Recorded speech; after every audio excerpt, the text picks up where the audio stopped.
તમને માની લો કે એક એવા જિલ્લામાં મૂકવામાં આવે છે કે જ્યાં સ્ત્રીઓ છે એમનું સમાજમાં સ્થાન છે ને દ્વિતીય દરજ્જાનું હંમેશા માનવામાં આવ્યું છે. તો આવી જગ્યાએ પોસ્ટિંગ થયા પછી તમે સ્પેશિયલ જે વુમન્સ છે એમના માટે શું એવા પગલાં લેશો કે એ સમાજમાં હવે ઇક્વલ દરજ્જામાં આવી શકે? વુમન એમ્પાવર માટે સૌથી પહેલું પગલું તો હું શિક્ષણનું લઈશ. જેમ કે કોઈ એવો જિલ્લો છે કે જ્યાં શિક્ષણનું પ્રમાણ સ્ત્રીઓનું બહુ ઓછું હોય છે.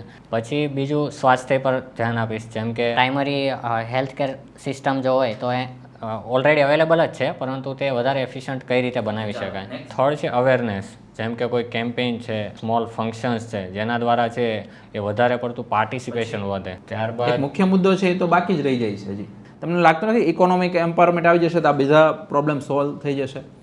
એક વ્યક્તિ, એક સ્ત્રી છે એ 50,000 કમાતી હોય તો શું લાગે છે કે પછી એને દ્વિતીય દરજ્જાના નાગરિક તરીકે રહેવું પડે?